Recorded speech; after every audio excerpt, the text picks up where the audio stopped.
మహాశివరాత్రి పర్వదినం వేళ భక్తులతో కిక్కిరిసిన కీసరగుట్ట క్షేత్రంలో దొంగలు బీభత్సం సృష్టించారు. పరమశివుణ్ణి దర్శించుకోవాలనే ఆతృతతో క్యూ లైన్లలో వేచి ఉన్న భక్తులే లక్ష్యంగా కిలాడి దొంగలు చేతివాటం ప్రదర్శించారు.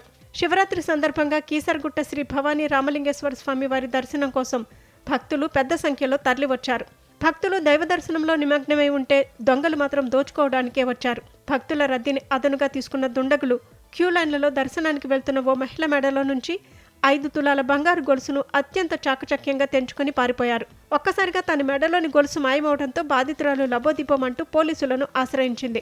బాధితురాలి ఫిర్యాదు మేరకు కీసర పోలీసులు కేసు నమోదు చేసుకుని ఆలయ ప్రాంగణంలోని సీసీటీవీ ఫుటేజీలను పరిశీలించారు.